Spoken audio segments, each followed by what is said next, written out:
Sebelumnya ada kuliah ya? Setelah ini kami ada kuliah, Prof, di jam 4 sore tapi. Oh gitu, ya ya.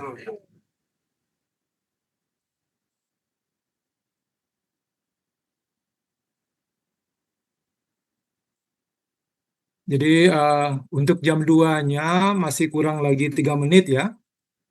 Dan sekarang baru ada 46 siswa yang join. Pak Oko tunggu lagi 3 menit, setelah itu kita mulai ya. Baik, Prof.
Baik ya saudara-saudara, karena waktunya sudah tepat pukul 2, jadi kuliah pada siang hari ini dengan pokok bahasan tulang dan persendian kita mulai saja. Jadi tulang gitu ya, tulang merupakan jaringan ikat termineralisasi yang tersusun atas 4 jenis sel ya, antara lain osteoblast, osteosit, osteoklas, dan sel osteogenik gitu ya. Sel osteogenik adalah sel pluripoten yang belum berdiferensiasi ya. Sel ini ditemukan pada periosteum, endoosteum, dan pada saluran vaskular. Memiliki fungsi penting sebagai alat gerak gitu ya. Jadi pendukung dan proteksi jaringan lembut, tempat menyimpan kalsium, fosfat, dan sumsum tulang ya.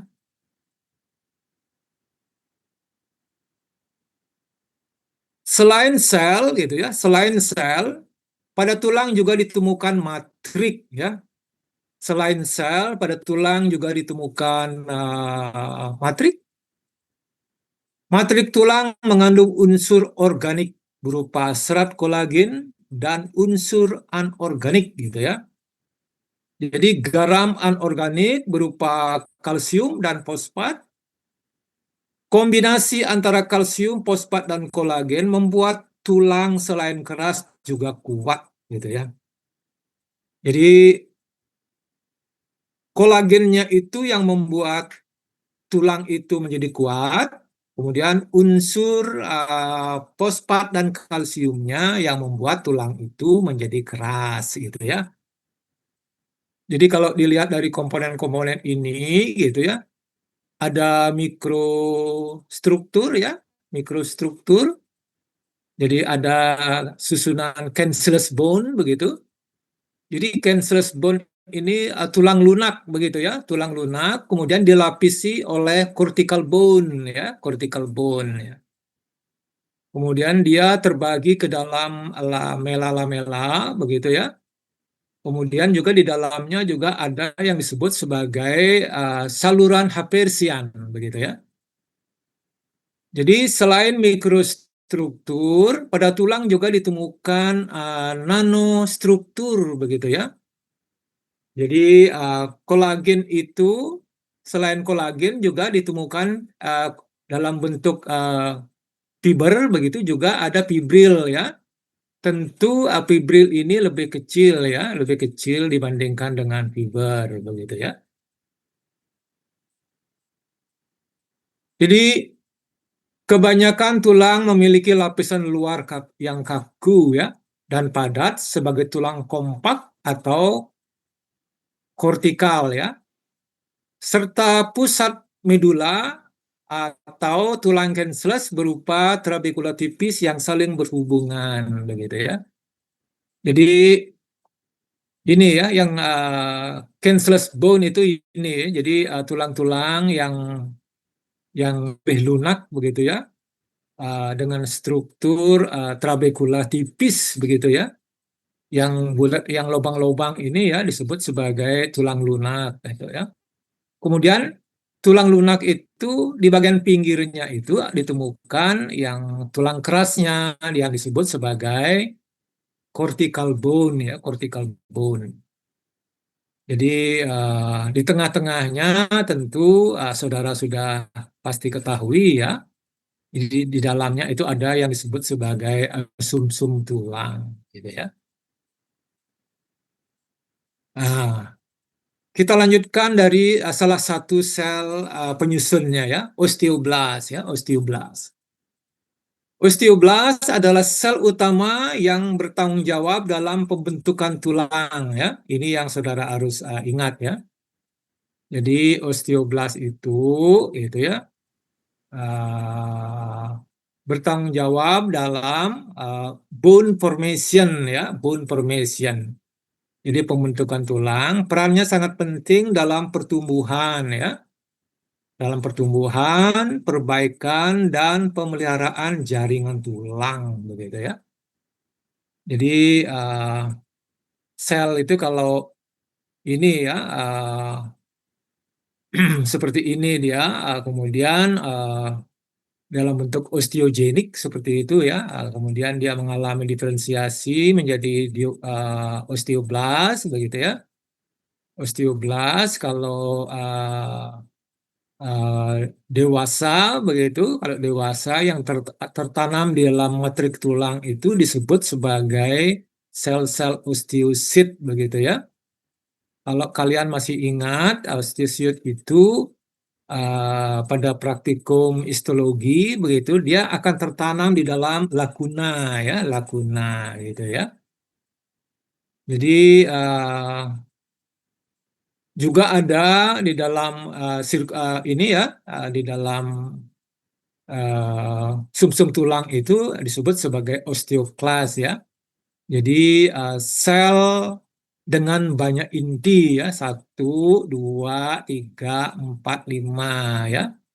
Itu adalah intinya ya. Nah, kalau kalian menemukan di dalam uh, rongga alveolarnya itu ya, rongga-rongga trabekularnya itu, maaf, di dalam rongga trabekular tulang itu bentukan sel besar begitu ya, bentukan sel besar tidak teratur dengan banyak inti, itulah yang disebut sebagai osteoklas ya. Jadi fungsi penting osteoblast pada tulang hewan ya. Yang pertama itu adalah sintesis matrik organik gitu ya. Sintesis matrik organik tulang atau yang lebih dikenal sebagai osteoid gitu ya, osteoid. Kemudian di dalamnya itu ada kolagen tipe 1 ya. Jadi pada osteoid itu mengandung kolagen tipe 1 yang merupakan komponen yang paling banyak jumlahnya atau paling dominan ya. Kemudian juga ada protein non kolagen ya, protein non kolagen. Salah satunya itu adalah osteokalsin ya, osteokalsin, osteonektin dan osteopontin ya. Nah, ya, kalau kalian mau tahu apa sih sebenarnya osteoid itu, gitu ya. Jadi osteoid ini adalah tulang muda yang belum mengalami proses mineralisasi ya. Ternyata kalau kita lebih dalam lagi, ternyata komponennya itu adalah didominasi oleh kolagen tipe 1 ya. juga mengandung osteokalsin, osteonektin, dan osteopontin, gitu ya. Jadi fungsi yang kedua dari osteoblas itu adalah menginisiasi proses mineralisasi, gitu ya. Jadi osteoblas itu mengandung enzim penting ya, mengandung enzim penting yang disebut sebagai alkalin fosfatase. Ini dia ya, alkalin fosfatase. Kemudian juga mengandung vesikula matrik ya, vesikel matrik begitu ya, yang mengandung kalsium fosfat begitu ya, berfungsi meningkatkan deposisi mineral ya. Jadi berfungsi meningkatkan deposisi mineral atau istilahnya adalah hidroksi apatit gitu ya, sehingga tulang menjadi keras gitu ya. Tulang menjadi keras. Ini penting ya. Jadi kalsium dan fosfat ya berfungsi meningkatkan deposisi mineral atau nama lainnya adalah hidroksi apatit sehingga tulang menjadi keras gitu ya. Jadi komponen yang paling penting yang membuat tulang itu selain keras juga kuat adalah gabungan antara kolagen, kalsium dan fosfat ya. Jadi fungsi yang ketiga mengatur aktivitas osteoklas ya. Jadi ini juga ya ternyata osteoblas itu perannya sangat sentralistik begitu ya. Osteoblas tidak hanya membentuk tulang, tetapi juga mengontrol resorpsi, ya, resorpsi. Jadi resorpsi itu sesungguhnya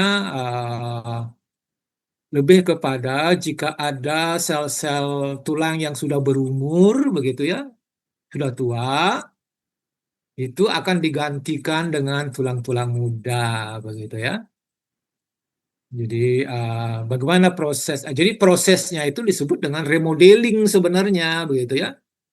Jadi proses penghancuran sel-sel tua itu resolve ya, resolve. Jadi dengan menghasilkan reseptor activation of gitu ya. Jadi reseptor activation of NF kappa beta ligand begitu ya. Atau disingkat sebagai RANKL begitu ya. R-nya ini adalah reseptor, jadi A-nya activation gitu ya. NF kappa ya, kappa beta ligan ya.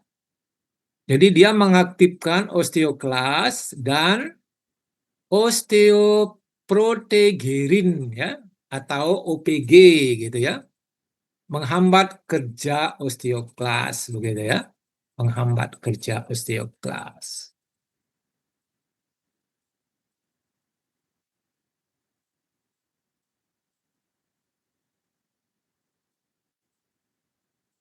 Kemudian osteoblast juga dapat berdiferensiasi menjadi osteosit begitu ya. Sebagian osteoblast begitu ya, sebagian osteoblast akan terperangkap dalam matrik tulang ya, berubah menjadi osteosit begitu ya. Osteosit kemudian berfungsi sebagai sensor mekanik begitu ya. Sensor mekanik tulang dapat merasakan adanya perubahan mekanis begitu ya. Jadi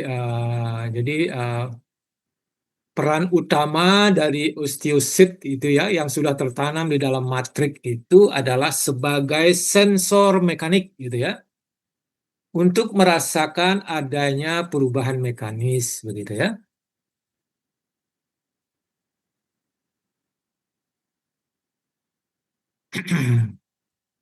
Jadi eh, sel dengan satu inti ya, sel dengan satu inti yang kalian temukan melekat pada endosteum itu disebut sebagai osteoblast ya, hati-hati ya, osteoblast. Kemudian ada juga osteoklas di sini ya, osteoklas. Kalau dia uh, nukleus selnya lebih besar dengan nukleus lebih dari satu begitu ya. Kemudian kalau ada sel begitu ya, ini kan matrik ya, matrik tulang, ini ada matrik tulang, ini matrik tulang juga, ini matrik tulang. Ada sel yang tertanam di dalam lakuna, itulah yang disebut sebagai osteosit ya, osteosit.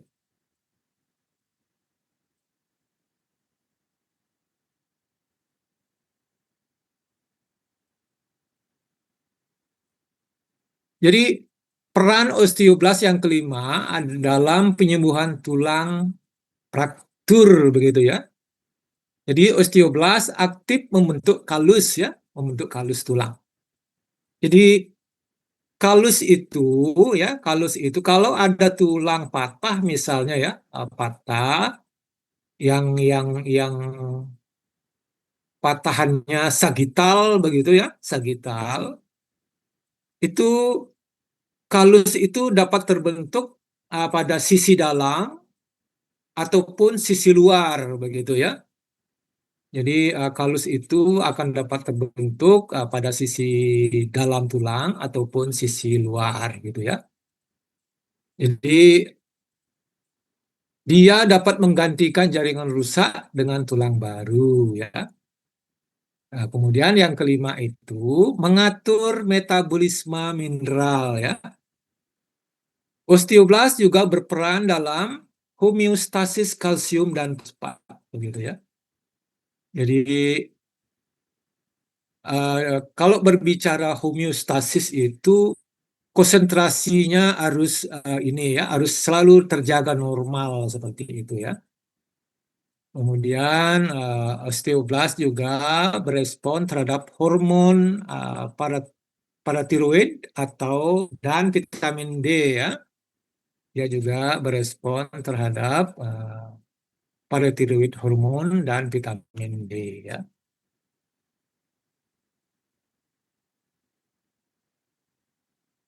Paratiroid hormon atau PTH itu ya memiliki peranan yang sangat penting dalam menjaga keseimbangan metabolisme tulang ya, terutama terkait kadar kalsium dan fosfat dalam tubuh gitu ya. Nah, ini ya. Jadi inilah kondisi inilah yang disebut sebagai homeostasis gitu ya. Yang pertama meningkatkan kadar kalsium darah gitu ya. Jadi yang pertama itu meningkatkan kadar kalsium darah. Paratiroid hormon bekerja untuk meningkatkan kadar kalsium darah, salah satunya dengan mempengaruhi tulang ya. Jika kadar kalsium darah rendah, paratiroid hormon gitu ya, paratiroid hormon akan merangsang aktivitas osteoklas ya, tentu secara tidak langsung ya, tidak secara langsung. Jadi perannya itu harus melalui osteoblast terlebih dahulu. Jadi mengakibatkan resorpsi tulang atau penguraian matrik tulang ya. Jadi dengan cara merangsang terjadinya resorpsi ya. Resorpsi itu penguraian matrik tulang ya. Melepaskan kalsium dan fosfat ke dalam sirkulasi darah gitu ya. Jadi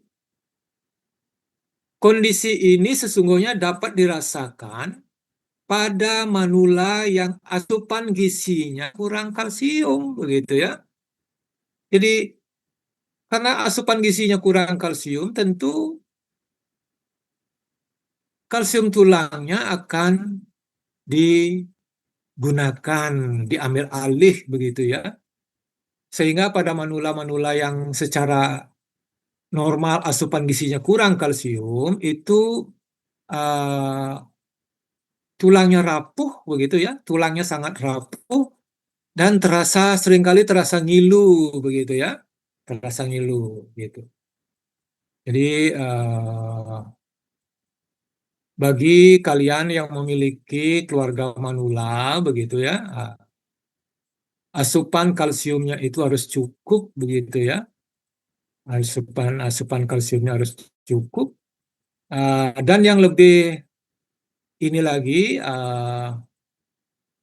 memang kalsiumnya itu harus betul-betul yang kualitas tinggi ya, yang betul-betul menyamai kalsium tulang begitu ya. Kalau hanya dari susu saja sangat tidak cukup begitu ya, karena dia tidak sesuai ya, tidak sesuai. Ada produk-produk kalsium yang menyerupai memang mudah diabsorpsi begitu dan masuk ke dalam matrik tulang, bisa masuk ke dalam matrik tulang. Hanya saja dari segi harga sangat mahal ya. Nah, kalau kita kita mengharapkan kalsium dari susu atau yogurt tidak ini ya, tidak sepadan karena tidak sesuai ya. Jadi yang kedua itu regulasi aktivitas sel tulang ya. Jadi hormon paratiroid bekerja tidak langsung pada osteoklas ya. Akan tetapi gitu ya, merangsang osteoblas menghasilkan RANKL begitu ya, reseptor activator of nuclear factor kappa beta ligand begitu ya. Kemudian R, RANKL kemudian mengaktifasi osteoklas untuk meningkatkan resorpsi tulang gitu ya. Jadi karena ada ini ya, karena ada reseptornya ya. Jadi karena ada reseptornya. Jadi paratiroid hormon itu ada reseptornya pada sel osteoklas ya.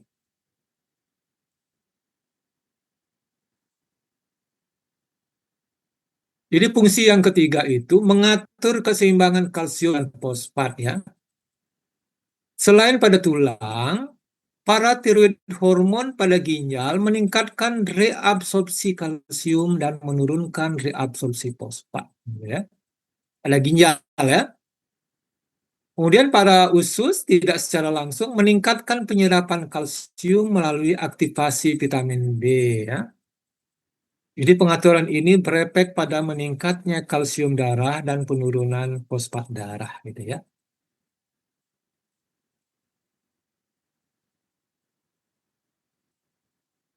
Ada juga yang disebut sebagai efek berbeda tergantung durasi paparan begitu ya. Jadi paparan kronis begitu ya, paparan kronis di mana hormon paratiroidnya tinggi, dominan resorpsi tulang gitu ya, dapat menyebabkan kerapuhan begitu ya. Nah, ya. Jadi selain memang karena asupan nutrisinya kurang, ini bisa juga karena ada ini ya, ada masalah ya. Jadi tidak ada feedback terhadap hormon paratiroidnya ya. Nah, ada juga istilah paparan intermittent begitu ya. Paparan intermittent itu rendah dan terkontrol ya. Merangsang osteoblas ini efek anaboliknya untuk membentuk tulang begitu ya.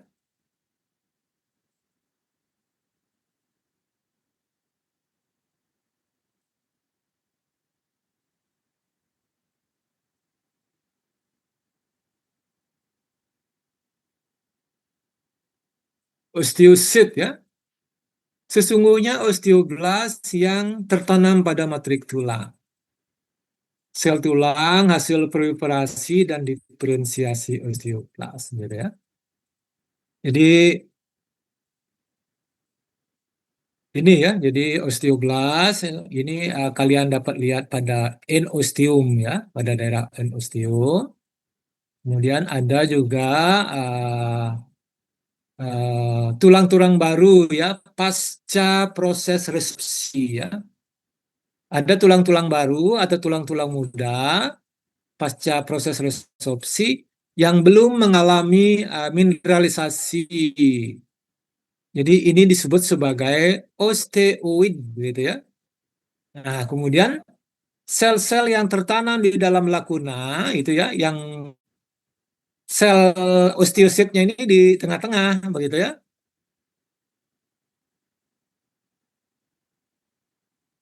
Ya. Kemudian yang pinggirnya ini tempat di mana sel osteosit itu berada disebut sebagai lakuna ya, lakuna. Nah, kemudian sel besar ya, sel besar dengan beberapa inti 1, 2, 3, 4. Nah, itu disebut sebagai osteoklas ya, osteoklas.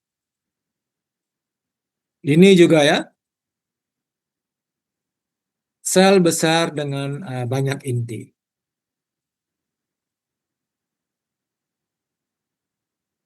Jadi peran penting osteosit pada matrik tulang gitu ya.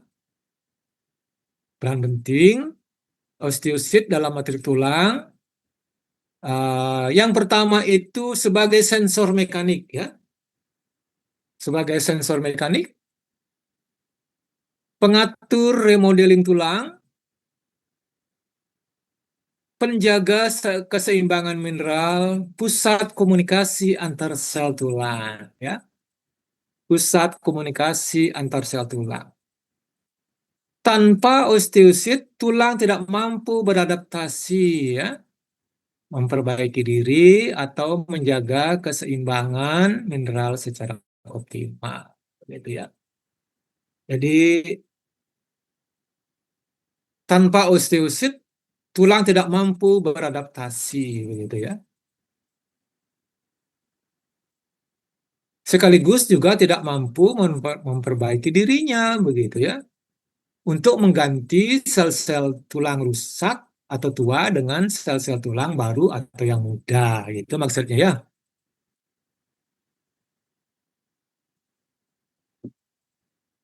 Osteoklas ya, osteoklas. Jadi merupakan sel besar dengan banyak inti ya, ini dia ya. Dengan banyak inti dapat ditemukan pada permukaan tulang yang sedang mengalami resorpsi, remodeling dan perbaikan tulang ya. Jadi lekuk tulang hasil resorpsi enzimatis osteoklas disebut dengan Howship lacuna ya. Ini ya, Howship lacuna. Howship lacuna ya. Ini Howship lacuna. Itu ya.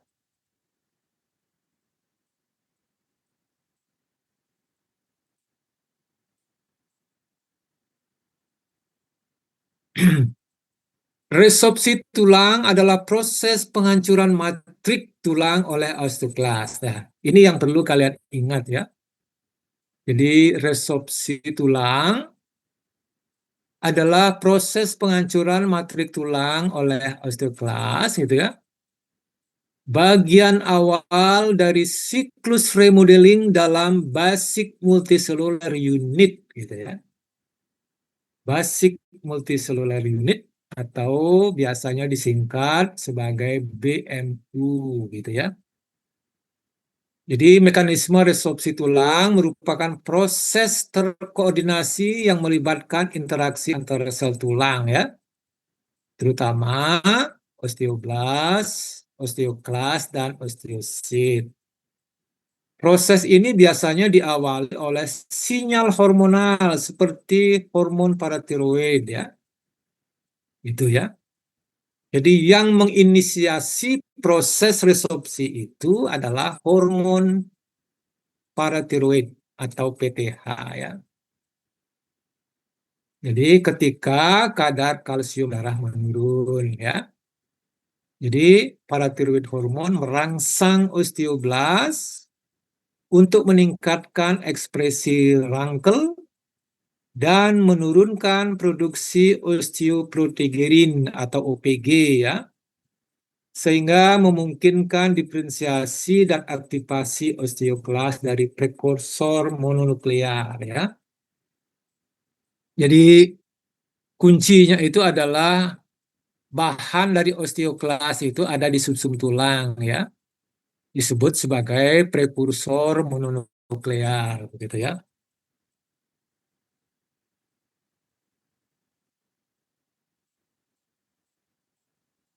Jadi osteoklas yang aktif kemudian menempel pada permukaan tulang dan membentuk zona tertutup gitu ya. Sealing zone gitu ya, di mana mereka mensekresikan ion hidrogen ya melalui pompa proton untuk menciptakan lingkungan asam yang melarut melepaskan mineral hidroksiapatit gitu ya. Hidroksiapatit.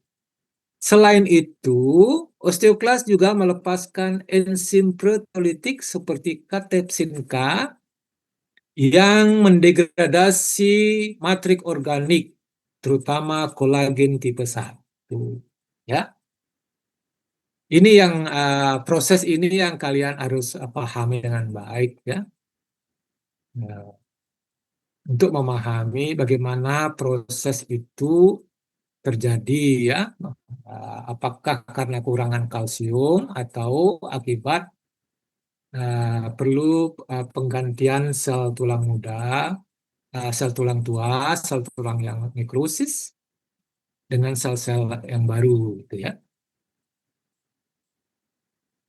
Jadi hasil dari proses ini adalah pelepasan kalsium dan fosfat ke dalam sirkulasi darah gitu ya. Jadi osteosit turut berperan dalam mengatur proses ini dengan mendeteksi perubahan mekanik dan mengirim sinyal yang memodulasi aktivitas osteoblas dan osteoklas. Secara keseluruhan, resorpsi tulang merupakan bagian penting dari remodeling tulang gitu ya, yang menjaga keseimbangan antara pembentukan dan penghancuran jaringan tulang serta berperan dalam mempertahankan homeostasis mineral tubuh juga ya. Itu gini ya. Jadi selain dia mengganti sel-sel yang sudah rusak atau tua, juga fungsi yang tidak kalah pentingnya adalah homeostasis mineral tubuh ya, terutama kalsium fosfat gitu ya. Ada pertanyaan sampai di sini?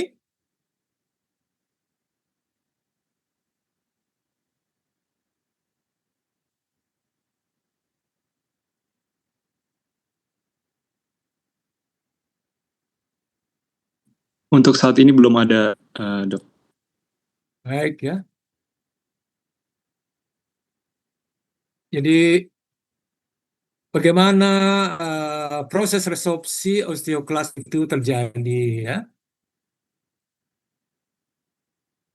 Yang pertama itu ada yang namanya adesi permukaan tulang ya. Adesi pada permukaan tulang. Jadi osteoklas itu ya, ini osteoklas ya, ini tulang gitu ya, ini tulang, ini osteoklasnya. Dia nempel begitu ya. Osteoklas menempel pada reseptor integrin ya. Jadi bahwa osteoklas itu tidak mudah juga begitu ya, tidak mudah juga menempel begitu saja ya. Ada zona-zona tertentu begitu ya, ada zona-zona tertentu yang mengekspresikan reseptor integrin ya, alfa V beta 3 begitu ya. Jadi harus ada reseptor integrin alfa V beta 3. Kalau sudah ada ini reseptor ini, baru kemudian terjadi sealing zone ya, sealing zona gitu ya. Jadi sealing zona ya, sealing zona. Kemudian membentuk setelah dia bisa nempel dengan stabil begitu ya, setelah osteoklas dapat nempel dengan stabil, kemudian dia mengeluarkan ininya, rapel bordernya ya, rapel bordernya ini ya. Jadi menjulurkan ini ya, rapel bordernya itu. Jadi membran osteoklas berlipat-lipat ya. Jadi dia membentuk lipatan-lipatan yang disebut sebagai rapel bordel. Gunanya adalah memperluas permukaan sekresi enzim dan ion begitu ya. Itu sesungguhnya kenapa osteoklas itu uh, membentuk tonjolan-tonjolan seperti ini begitu ya. Jadi untuk perluas bidang permukaan ya, agar sekresi enzim dan ionnya itu menjadi lebih banyak, begitu ya. Setelah itu dilanjutkan dengan proses dekalsifikasi, begitu ya, dekalsifikasi. Ya. Dekalsifikasi itu nama lain dari pelarutan mineral ya. Jadi osteoklas memompa hidrogen melalui proton ya, pompa proton ya. Jadi ini ya, jadi memompa hidrogen ya, memompa hidrogen melalui ini ya, pompa proton begitu ya. Setelah ini ya, setelah ini keluar begitu ya, hidrogennya keluar, tentu suasananya akan asam begitu ya, asam begitu ya, dengan pH 4,5 ya, 4,5. Jadi menyebabkan kristal hidroksiapatit itu larut begitu ya. Jadi menyebabkan kristal hidroksiapatit itu larut. Nah, dan kalsium dan fosfat dilepaskan ke dalam sirkulasi begitu ya. Jadi kalau ini ya, kalau kita ingin membuat atau melihat histologi tulang itu treatmentnya berbeda ya, treatmentnya berbeda dengan jaringan atau organ lainnya begitu ya. Kalau organ lainnya itu seperti otak, jantung, paru, hati, usus, ginjal dan lain sebagainya, gitu ya. Direndam dalam cairan fiksasi atau netral vapor formalin 10% gitu ya. Itu sudah cukup begitu ya sebelum diproses pada mesin begitu ya, pada tisu prosesor ya.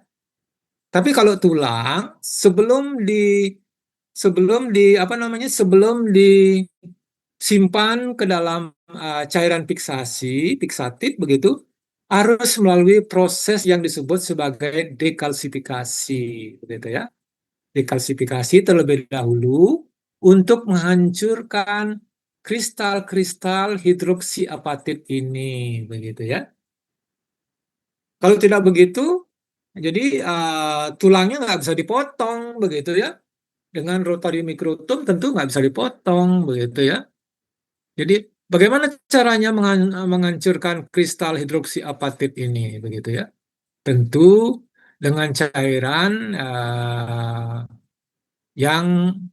yang mampu ini ya memompa hidrogen begitu ya, memompa hidrogen untuk uh, turunnya pH dulu menjadi asam begitu ya, sehingga kalsium dan fosfatnya itu lepas begitu ya, sehingga tulang itu kemudian hasil proses dekalsifikasinya itu tidak sekeras dan tidak sekuat sebelumnya ya, dia akan menjadi lembut begitu ya, sehingga mudah ketika di sectioning namanya ya, dipotong dengan ketebalan 4 sampai 5 mikron seperti itu ya.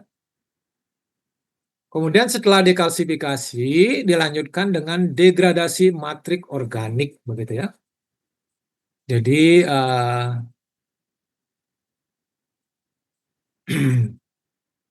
setelah mineral hilang begitu ya.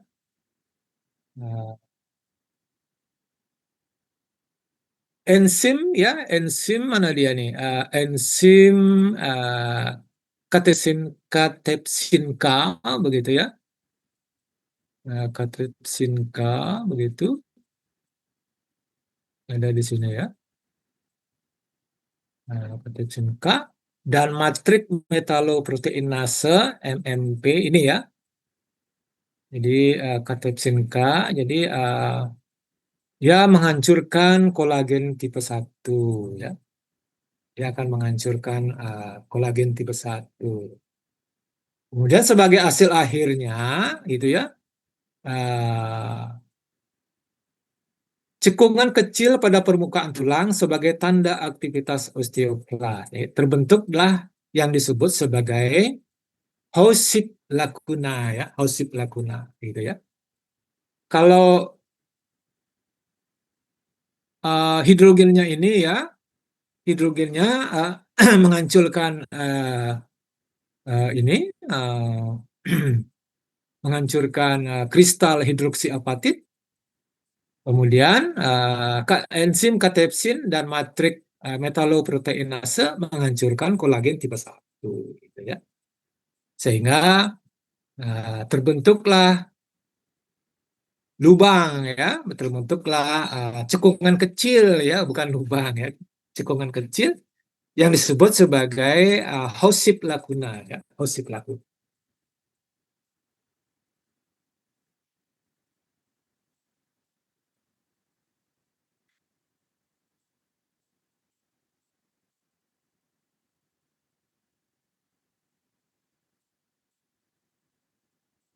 Jadi kita lanjutkan tulang sebagai jaringan ya. Tulang sebagai jaringan. Pada tulang kompak dan subchondralis hewan berat diorganisasikan ke dalam osteon ya. Ini namanya osteon ya.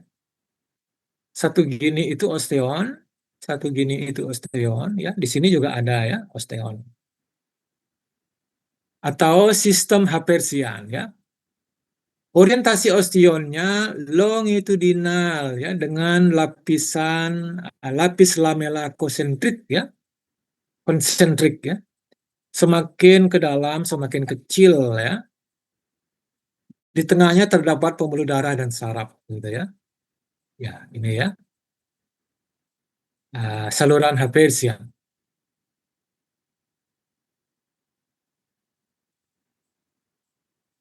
Pada kebanyakan spesies, sel tulang mengalami pergantian secara konstan disebut sebagai remodeling.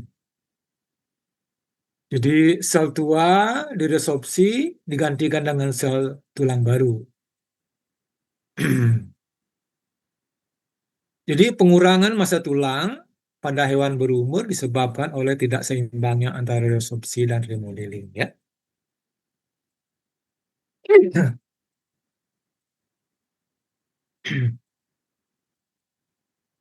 Jadi kita lanjutkan dengan pembentukan tulang ya, atau proses pembentukan tulang, istilahnya adalah osifikasi begitu ya.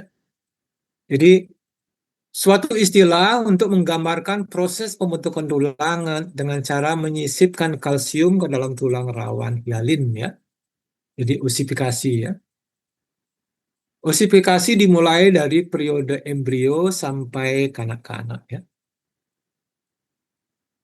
Jadi osifikasi itu ada dua ya, yang intramembran dan endochondralis begitu ya. Jadi proses pembentukan tulang itu atau osifikasi itu terbagi menjadi dua ya, intramembran dan endochondralis begitu ya. Jadi osifikasi dimulai dari sel mesenkim ya. Jadi sel mesenkimal, kemudian berdiferensiasi menjadi osteoblas dan langsung menjadi tulang begitu ya. Nah, ini yang intramembran ya. Nah, misalnya pada tulang tengkorak dan clavicula begitu ya. Jadi sel mesenkim berdiferensiasi menjadi osteoblas dan langsung menjadi tulang. Ini lebih sederhana begitu ya. Jadi intramembranis itu lebih sederhana. Lalu bagaimana dengan endochondralisnya gitu ya? Adalah peristiwa pergantian tulang rawan menjadi tulang keras selama proses pertumbuhan. Jadi pada umur tertentu ya, baik hewan ataupun manusia, mamalia umumnya itu proses pertumbuhannya terhenti begitu ya, terhenti. Nah, ini yang osifikasi endochondralis ya.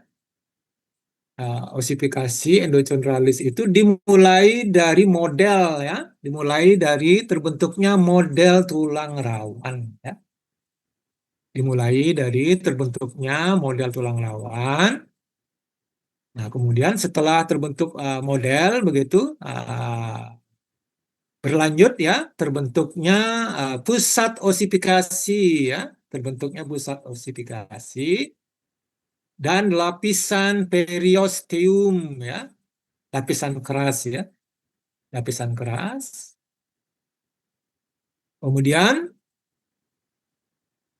pusat osifikasi dari primer menjadi sekunder pada ujung-ujungnya gitu ya, pada ujung-ujungnya, ujung tulang ya, pada ujung tulang. Nah, begitu ya, pada ujung tulang. Kemudian masih juga ini ya, pada ujung tulang, selain pusat osifikasi sekunder, juga sudah mulai terbentuk pembuluh darah gitu ya, sudah terbentuk pembuluh darah, begitu ya, terbentuk pembuluh darah. Kemudian peristiumnya tentu semakin kuat, begitu ya. Kemudian pada tahapan ini, begitu ya, matang dia ya, matang dia semakin besar, sumsum tulangnya semakin besar, kemudian pusat osifikasi sekundernya juga semakin membesar, begitu ya. Nah, kemudian setelah dia ini ya, setelah uh, sempurna, begitu, setelah sempurna proses pembentukannya, terbentuk artikular kartilago ya, artikular kartilago, kemudian spongibone ya, spongibone, bone gitu.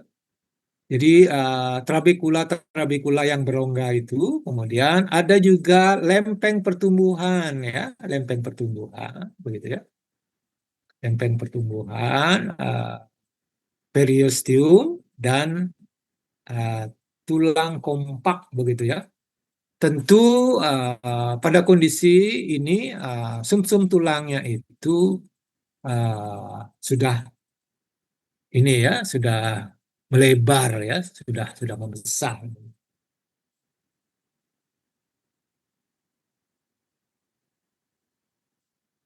Jadi secara anatomi tidak usah Pak Uko sampaikan lagi ya, karena kalian itu sudah mendapatkannya di anatomi, begitu ya, di anatomi. Hanya saja kelemahan praktikum anatomi di FKH Udayana itu karena kita menggunakan preparat awetan, begitu ya, yang sudah direndam dengan formalin beberapa lama, tidak lagi anatomi hewan segar, begitu ya. Kelemahannya kalian tidak tahu ya, kalian tidak tahu bagaimana warna otak, bagaimana warna paru, bagaimana warna hati, bagaimana warna limpa, begitu ya. Karena sudah tersimpan di dalam cairan pengawet formalin, begitu ya. Itu kelemahannya ya. Dengan demikian, secara imajiner kalian itu tidak mampu ya, bagaimana ini warnanya ya, bagaimana warna masing-masing organ itu secara real, secara nyata, bagaimana warna organ itu ya. Mestinya di dalam praktikum anatomi itu dijelaskan kenapa paru-paru itu warnanya merah muda gitu ya. Harus dijelaskan ketika itu. Jadi eh, paru-paru itu berwarna merah muda karena dipenuhi oleh kapiler gitu. Kenapa dia dipenuhi oleh kapiler? Karena secara fungsional gitu ya. Secara fungsional kapiler pada dinding septa alveoli itu berfungsi atau tempat terjadinya pertukaran gas gitu ya. Tempat terjadinya pertukaran gas antara CO2 dan O2 secara difusi pasif gitu. Saudara kan tahu ya bahwa kandungan oksigen udara yang kalian hirup itu konsentrasinya lebih tinggi dari oksigen kapiler, begitu. Sehingga begitu proses inspirasi, udara yang terhirup yang mengandung oksigen begitu saja masuk karena tekanannya lebih tinggi daripada tekanan oksigen kapiler gitu gininya. Pada saat yang sama CO2 kapiler itu lebih tinggi dari kandungan CO2 udara yang kalian hirup begitu. Sehingga dia keluar begitu saja. Proses itulah yang disebut sebagai pertukaran gas secara difusi pasit yang secara fenotip terbukti warna paru-paru mamalia itu ataupun unggas itu terlihat pink dia merah muda gitu ya. Itu gininya. Baik ya saudara-saudara, kuliah tulang dan sendi Pak Oke cukupkan sampai di sini. Jika ada pertanyaan silahkan saja ya.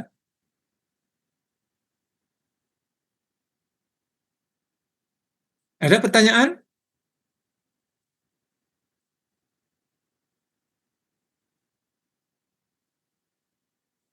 Tidak ada? Baik ya. Baik. Kalau memang tidak ada, kalau minggu depan itu kelas A dan C ya Pebi ya. Setahu saya masih untuk ya benar Dok, Prof. Minggu depan kelas C dan A, nanti 2 minggu lagi akan ada presentasi bersama Ya. kelas B dan juga D. Baik ya. Benar. Baik. Kalau memang tidak ada pertanyaan, kuliah pada sore hari ini nanti materinya Pak Oke sharing ya, karena ada banyak lagi. Yang lainnya kalian bisa baca lah itu ya. Mudah kok ini ya. Yang penting dasar-dasarnya bagaimana tulang itu, susunannya bagaimana, komponennya apa saja, bagaimana sel tulang itu berganti, begitu ya. Selain proses pergantian sel tulang, dia juga mengatur homeostasis mineral, gitu yang paling penting ya.